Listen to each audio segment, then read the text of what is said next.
Good morning, students. So today we're going to do a new chapter in science, and the name of the chapter is soil. A very interesting chapter. So as we all know, soil is the uppermost layer of the earth in which plants grow. And usually soils are rich in minerals and they also rich in humus. So humus means dead remaining of plants and animal that after after various process decompositions and all, they are converted into, they are break down into smaller particles which are very good for plants for the growth. So this is soil. Now as we see the soil, next topic we need is what is soil made up of. So we have already discussed that soils are made up of clay, sand, rock particles and decaying organism. So all these things makes up your soil, and they are also rich in humus. As I have already told you, humus means dead remaining of plants and animals. Now after that, the different layers of soil.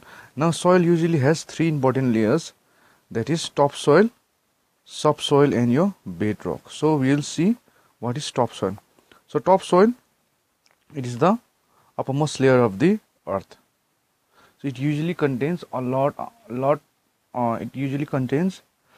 amount of humus. That means dead remaining of plants and animals which are broke down into smaller particles. Those are your humus. So topsoil are rich in those substance, and it is the place where plants is able to grow. And it is also the area which absorbs the rainwater. So usually your topsoil is moist. Then comes your subsoil. Subsoil is the area which is below topsoil, and it contains some various important minerals and small amount of humus as well. So it is the area. So usually there are very few plants whose roots are able to reach the subsoil. So as you can see in the diagram out here, it has organic layer. The layer, like organic layer, is the layer where usually those humus and all are found: topsoil, subsoil and parent material and your bedrock. So next comes your bedrock. So it is the layer which is at the bottom, as you can see in the diagram, which usually contains big rock broken down into smaller pieces.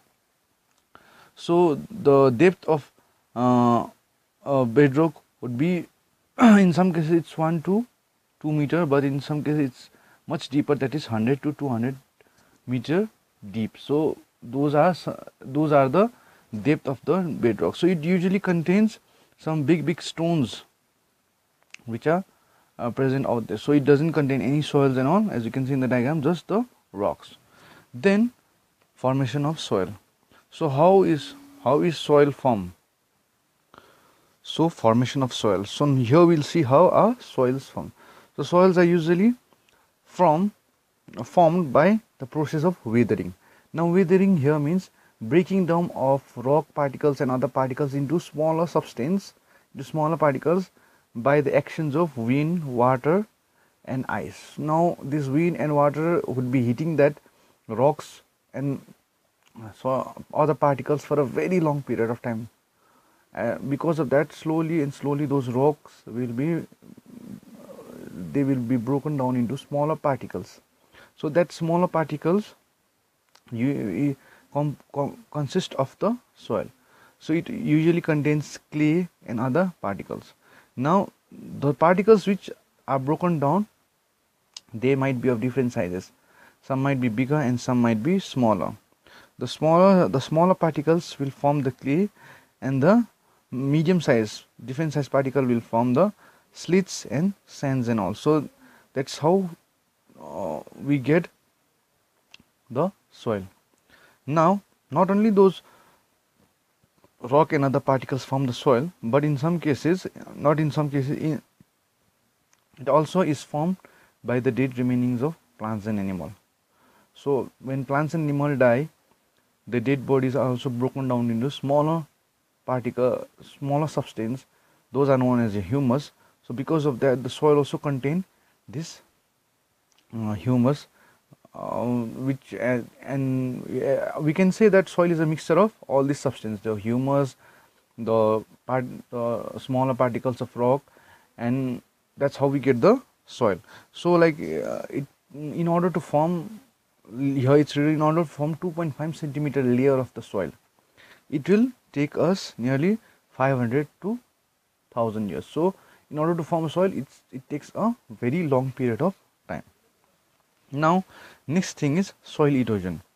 Now soil erosion, it's a natural phenomena in which the upper layer of soil, those are affected and those are washed away, and those upper layer are very much affected, by which the soil will no more be fertile for growing crops, and it's a kind of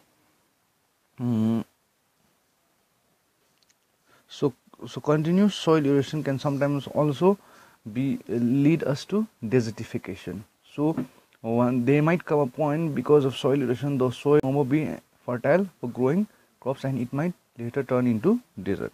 So that will be a soil erosion. Now we will try to see some of the causes of soil erosion. First one, causes of soil erosion is running water. So running water is I think one of the major causes.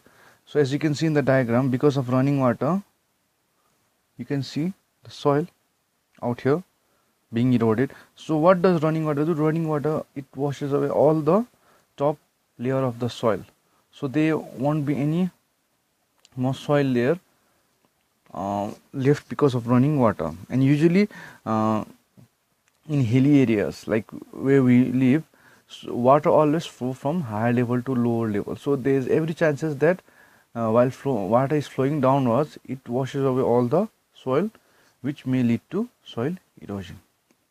Now other causes of soil erosion would also be because of wind.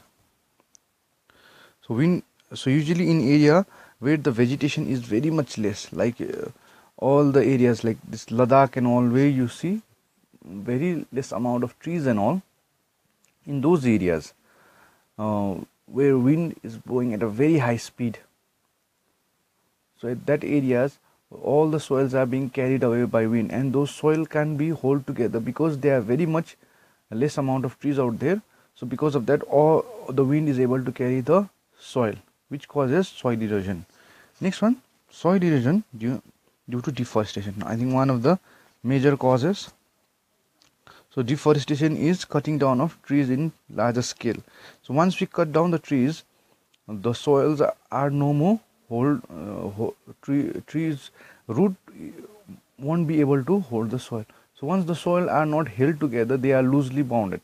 So because of by the actions of wind and water, those soils are carried away, and it might lead to soil erosion. So deforestation is one of the major causes.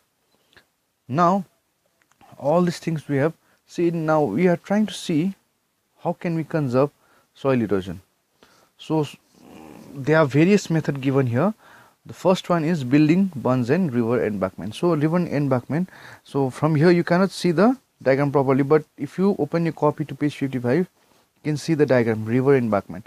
So it's something like a slope which is not made out of soil, but by building blocks of rocks. So what it does, whenever water is flowing through that area, there won't be any soil, but instead of that, it might be having some stack of rocks or other substance, so that while the water is flowing out there, it won't be taking any soil with it, and the speed of water is also decrease. If the decrease, which what it does is that if it comes in contact with some kind of soil, because its speed will decrease, so water won't be taking away the soil with it. So this is one of the method, water embankment. Next one is growing cover crop. So cover crop means growing different kind of crops in your field. So usually in season, a farmer plants any crop, and after cutting down of that crops, the farm area left usually barren. So what the farmer does, if those area are left barren, so that means the soil out there will be loosely bounded. So in order to protect those lands, farmer usually plants other crops what those crops will do, they will be holding those soil together, so preventing soil erosion. Terrace farming. So this kind of farming are usually observed in hilly areas. So here you cannot see the diagram, so you can see it in page 56, the diagram out here. So terrace farming, what it does, it looks like a terrace. So one land is below another one, so it just looks like a terrace. So what does terrace farming do? It will not allow water to flow. So water is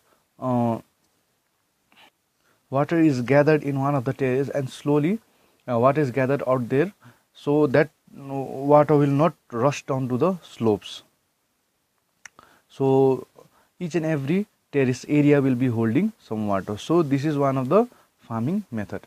Next one is afforestation. So very important thing to know, afforestation means planting of trees. So whenever you are cutting a tree, we need to make sure that while cutting a tree, we need to plant one more tree. So by the process of afforestation, what it does, it will also increase the amount of carbon dioxide in oxygen. It will also decrease the carbon dioxide level in the atmosphere and increase the oxygen level in the atmosphere. And not only that, because of the trees, the roots will hold the soil together and it will prevent soil erosion. So with this, we finish the chapter, and I want my students to do some of the work. So page 57, they can do choose the correct option, fill in the blanks, and question number 3, answer in brief. So with this, we end this chapter. Thank you.